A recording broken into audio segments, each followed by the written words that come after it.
cute. I'm cute, yes it's true. I really can't help it, what can you do? When you're cute, it just shows. With these two darling eyes and this cute little nose and a pretty pink floor. It's a chore. Richard was in charge of all the music for Animaniacs and Pinky and the Brain, a lot of other shows, and really brought the style of the classic Carl Stalling back to Warner Brothers. And probably nobody knew Richard better than Steven. Julie, you not only were colleagues, but you were very close friends with him up to the end. So maybe it would be a good idea for you to tell our audience here why we should be honoring Richard Stone. He really interpolated that language and made it his own, and had just an amazing feel for the comedic timing and the musicality that belongs with these cartoons. He grew up with those cartoons, as we all did, I think, watching Bugs Bunny, Daffy Duck, and but he knew exactly what went where and why, and he made it so musical. Do you think it's just an inherent thing that he had, because he was a music editor and a cellist? Yeah, right? But I think that, no, he had But something. he didn't really study composition. No, formally. it was just he had a natural, he knew when the music, what kind of music went where. Depending on what the music does, it gives you the feeling for what's going on. I mean, you could have the same footage and have, and the music creates whatever feeling you have. It's another character. So yeah, exactly. So how do you, when you look at it, first of all, you have to decide what is the feeling I need to evoke here. Then what am I going to write? What's the notes I'm going to put in and orchestrate it? And then the tempo maps, because the tempo can't be jumping all around. And then also, it can't be just jumping from one cue to cue because cartoons go so fast. How do you do what you do? In the days of Carl Stalling, who had 3 weeks to do a 6-minute short, you know, where we would have to do 3 to 4 minutes a day, maybe, you know, the amount of series we had going at the time, in addition to Animaniacs, Pinky and the Brain, and Sylvester and Tweety, and all the things that were happening. So, and Rich, he would leave 2 minutes the morning of a session, 2 minutes to write. So he'd get up at 4 in the morning or something and just sit down and write 2 minutes of incredibly complex animation scoring with all the issues you just mentioned, you know, deciding what to write, getting your hits in order, and above all, his gift for finding the most elegant solution.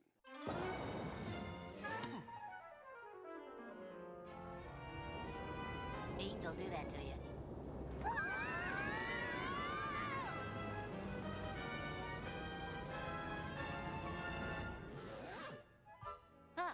That's the last time I ever traveled by Bean. And sure enough, the Warners had arrived at the Giant's castle. Looks like Aaron Spelling's house. When I would write a song, I mean, I had a piano in my office, I would push the record play button on a little dink cassette recorder, play the song, and give the tape to Tom Ruegger, who ran the show, and then that would go to Rich Stone and become music. Nowadays, it's much different with synths. I mean, maybe you should explain how the process has we would changed. also, when we would get your tape, we would have to make what's called a click track to it so that it has an exact beat like a metronome. And then once we figured out what all the timings were, whether this bar had 4 beats and that one had 3 beats, and we'd have to make it. No, it was great. It was very natural and it flowed well. That's right. And then, or sometimes a dying. No, and then we would put it into a song format, and then we would do the arranging and the orchestrating of it. And so it's part of the process. And now you can do it. Now, if you play it, we have computers that will do part of the process that we used to do, sort of do it for us as we go along. That's really the way we're able to do the amount of music per day that Carl Stalling wasn't able to do, despite his. He would be scoring to just timing sheets. He wouldn't even have the film available. But we have now the video. We have computers to help us calculate the tempo maps. If a door slams, it'll help us put that right on a downbeat so that the musicians will help us with that bang. But having the video could slow us down too, because it was so funny, even before the music would be on there, that the writing, the acting was so funny that we'd be watching the video and you would forget that you're there to write music. And you're just falling out of your seat. It was so funny. And really, in that regard, our job was so easy because all the writing and the acting and the directing and just the whole process before it got to us was so seamless. So it just rhythmically just laid right out in front of you, so you just go, okay, I do this. Exactly. Well, I got to tell you though, I was the Johnny-come-lately to Animaniacs because I was working on Batman, and then when I used to run into the guys in the hall who were doing Tiny Toons, and then when they were creating this new show with Spielberg, Animaniacs, I said, well, I should write for that one, and they said, no, you do that dark stuff. So I wrote the Country's the World song, and so I got on the show, and I remember I was in my office, and I heard this music. And I came out, and there was Tom Ruegger's office. The door was open, and Rich Stone, who I had not met yet, was in there. And on the piano, on the TV, Wacko was playing. These gloves were playing the piano, and I was so stunned. I couldn't believe it was that good. And I do a lot of theater, with looking at all the Lerners and Loews and the Rodgers of Hart, the great arrangements of Broadway and all that. And I was just stunned at how good this was. So I kind of, I didn't want to interrupt the meeting, but I stood in the doorway, and that's when I met Rich, and I said, that's incredible, complimenting him for his work. He says, no, that was Steve Bernstein who he was did that. very generous Yeah. and fair in That was allocating yours. credit. That was mine, and thank you very much. And that was amazing. And also, I'd like to know, there was one where the hands were all over the keyboard, and you were able to make all those. How did you do that? That was a nightmare, but it was one of the most fun scoring assignments I had. That was part of Piano Rag.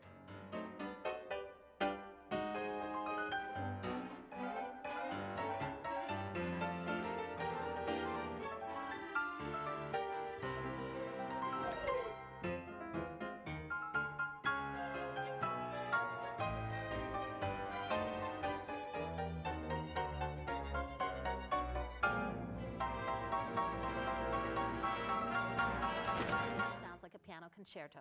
Oh, and of I course, know. it doesn't go all the way through, but it sounds like one. And you look at it and you think, okay, the piano part Right, was I written, thought the piano was written and then it first. was animated Yeah. because that would be the easier way to do it, and it wasn't. Now, the problem is, Steve exacerbates this problem because the fact that he did solve that problem. See, because really, what it should be, the piece should be written first, and then they animate to We should that. say You this see, you piano made it was easy for done. him now. And now they're thinking, oh, we don't have to worry about That's it. right. That's Call right, because Steve, they he'll did fix it. Let's make some more changes. Because the one that you saw, they did after that one. He Yeah. did that, and then they saw, oh, look, this is possible. So they had the gloves doing all the dancing.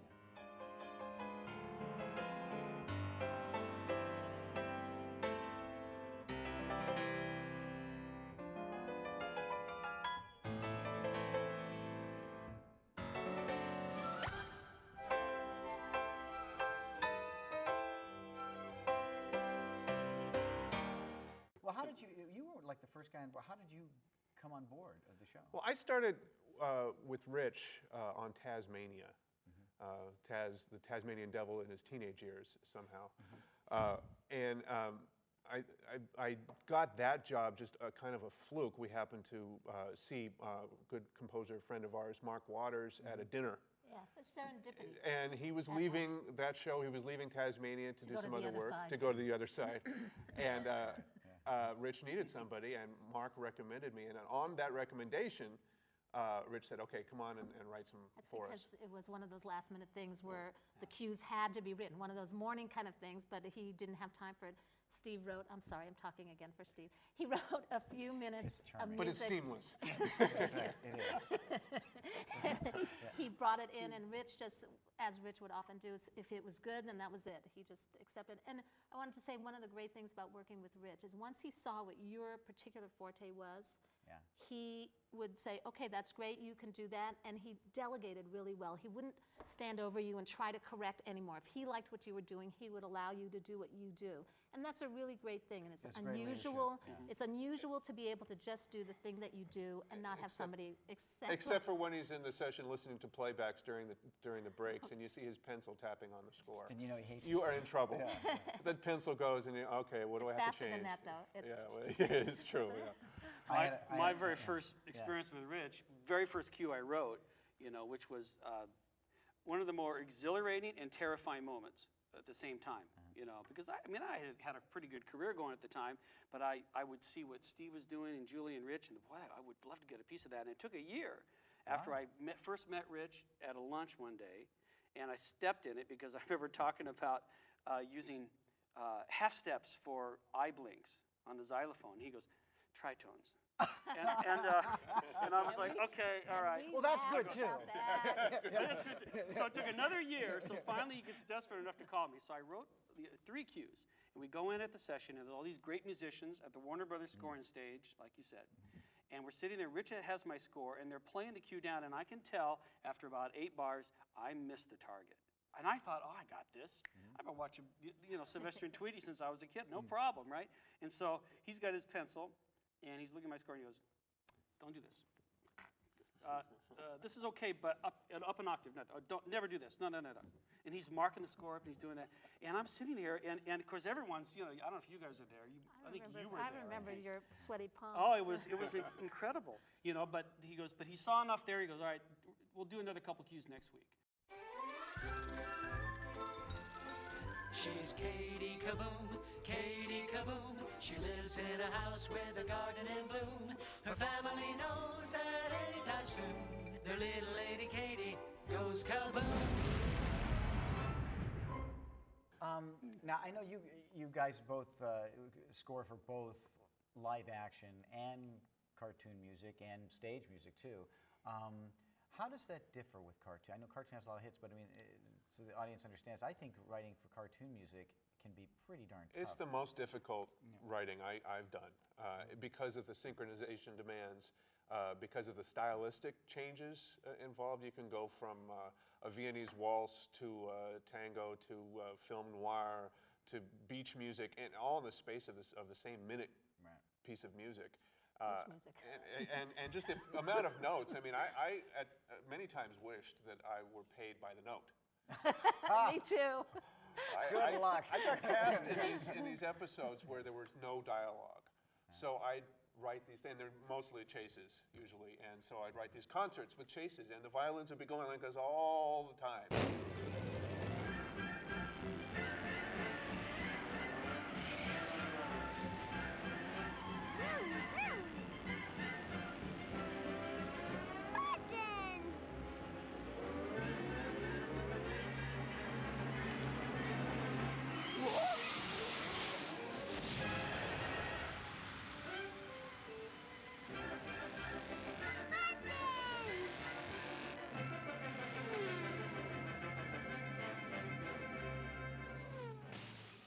One of the things that I did learn from Rich was sometimes the dialogue can be a melody instrument or serve that function in your orchestration.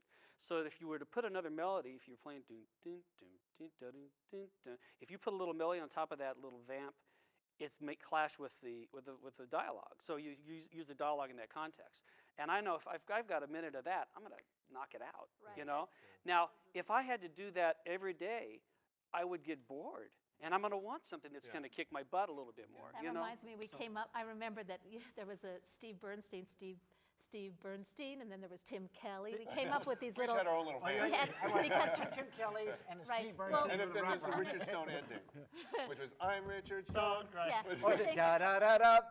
Yeah. Yeah. I mean, the thing is, like Gordon was saying, under dialogue, you don't want to get in the way of the dialogue. And so if it's Dot, who has a high voice, you certainly don't want to put a flute, because then you're going to be clashing with her. You might be able to put something underneath, but usually we would just, under the dialogue, have just a little vamp, something just keep on going, boom, chick, boom, chick, boom, chick, but you don't want to have the same boom, chick, so sometimes it would become boom, chick, chick, boom, boom, chick, boom, chick, boom, chick, chick, and then, you get tired of that, and boom, chick, boom, chick, chick, boom, boom, boom, boom, boom, change that around. Oh, yes. Well, it's delightfully charming, but not actually a gookie. Spencer used to do a face very similar to that. As I remember, he called it a zappy zippy, or some such thing. He had a way with words, that Spencer. It looked a little like...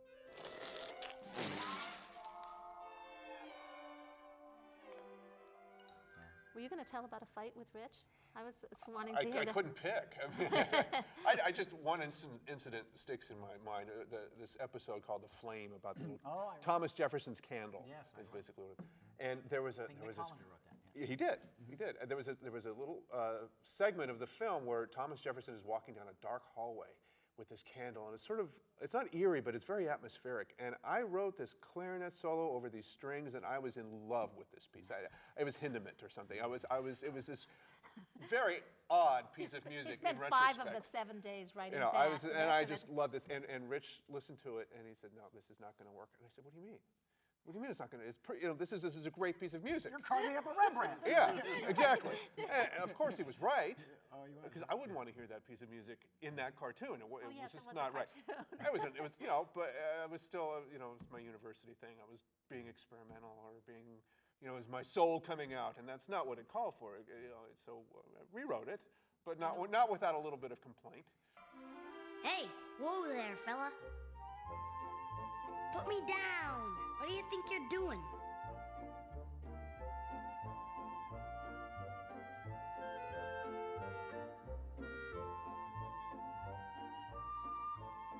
Oh, taking me on a little tour of the place? I can deal with that. Also, we were lucky with, we write our songs. I know you wrote songs too. You can write songs or write scripts and craft them as best you can, but if the people who perform them don't do them well. Oh, but we and had the best. Rob Paulson, Tress McNeil, Jess Harnell, Frank Welker, Jeff Bennett, just unbelievable. Jim Marissa Cummings, Marsh. Yeah, Marissa Marissa Marsh. Marsh. Just we had a whole, the best. It just really felt like during that time, I felt every time I went to a vocal session and I had the great opportunity of teaching the actors to sing the songs that I had written, I felt like I was in the presence of the brightest, funniest people that exist. It was you just. Also sang. I remember you sang on I all would the sing background too. stuff. That is true, because when I wrote the first song, the Countries of the World song, to sort of get on the show, then I went off to do a show. I was out of town. And so they called me because they were looking for one of the, I had one line, was the Spanish Sahara's, they went, where's the Spanish Sahara? So we had this conversation, and I said, oh, are you recording it? And they said, yeah. And it was like, oh, I wanted to be there, sort of be a control freak. So when I got back, I heard it, and I couldn't believe how good this guy, like, who is this guy, Rob Paulson? Large means everyone involved is gone. The plot conflicts, no beautiful chicks, so it's coming out on video soon. They're taking their licks, cause the critics say nix, and the editors are gonna try to save it in the mix. But the stock sees green on page 13 means Disney's up a nickel a share. Stallone cut steel for major reel means Rocky #6, so beware how prophetic. If you want the scoop or you need the poop on Hollywood Town this week, you're gonna have to learn to talk that variety speak. Normal talk makes producers walk. You might as well speak Greek. You're gonna have to learn, or the meeting will adjourn. Unless, my friends, you learn that variety speak.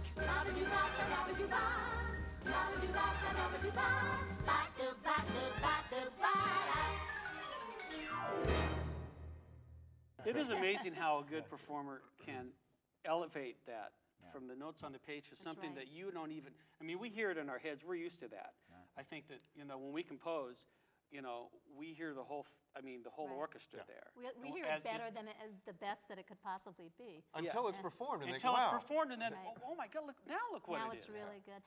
And they also, I just remember being, we made a few CDs, and I remember telling on the spot, they hadn't seen it before, telling Jess and Rob and Tress notes to sing, just right then and there, just harmonizing some song. It was Magellan, and they did it so beautifully. It was unbelievable. Just on that spot, they were incredible fast It was singers. a 10-year party, basically, is what it was.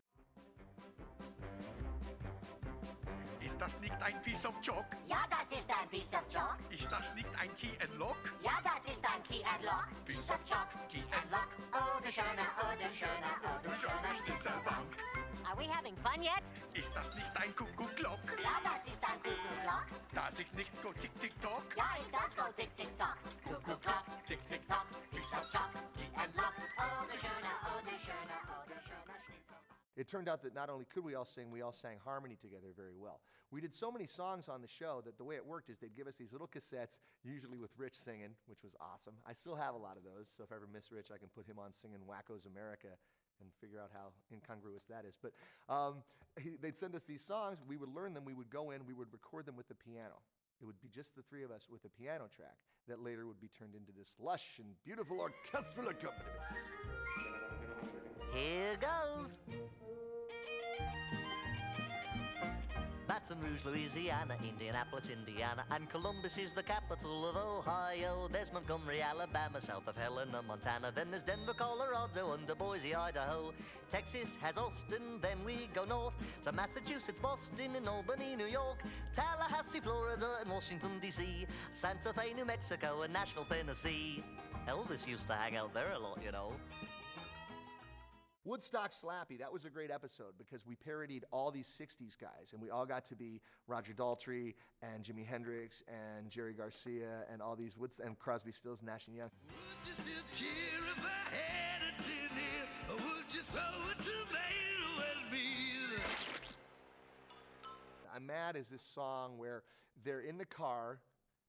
And Dr. Scratch and Sniff is taking them to the circus, and they're in the back of the car, and it's Yakko, Wacko, and Dot, and it's every parent's nightmare of having your kids in your car for a long time, and they don't want to be in the car, right? So Yakko and Dot are having this big argument, and Wacko came in with the B section, which, if I remember, all right, let's see how we do here, was like, are we there yet? I'm tired, I'm hungry, how far? Need to move my body. Gotta use the potty. You better stop the car. Stop it. You stop it. Why can't you both just drop it? Well, he started it. Oh, yeah, I'm really sure. It's your fault. Oh, it's Dad, your leg is in my spot. Yakko, you be quiet. And that goes for you too, Dad. You know what that was originally? Yakko, you be quiet, and both of you be quiet, or you're gonna get a swat. Oh, good. Or you are gonna get shot. Yeah. Now, every time I take a trip, it's always just the same with the fighting and the biting and the calling on those names, then the pushing and the shoving and the scratching on the neck. When we finally get to where we're going, everyone's a wreck. The whole thing ends as they're driving off into the sunset after they've learned their lesson. Well, not yet, though. They've learned their lesson. They were fighting, and Dr. Scratch and Sniff finally said, you know, we're going to the carnival, have a good time. They have a great time. They come back in the car, and they say, you know, I was wrong. No, really, I was wrong. And they make up, and everything's okay. And then they're driving in the car, and you're doing that, and they start to fight again. Yeah. Well, in the vocal session, we let the tapes run a little longer, and they started fighting and saying things. Yeah, very blue. I never laughed that hard in my life because you're seeing That's these right. little cartoon characters swear at each. I mean, the session was done basically, so they were just messing around. That's They right. were swearing to. And I don't think anybody will ever hear no, that no version. one will ever see that. I know somebody's got it, but they're not going to release it. But Well, it's that would make a good extra feature. That's right. I laughed saying. about that for a week. Yeah. It was really great. Thank you for taking your time to come Well, in thank you, here. Randy. Yeah. It was been a great. real honor for all of us Yeah. to be involved Thank in you a so much. legacy of a show like this. Yeah, it's really great to have been part of it. It's great too.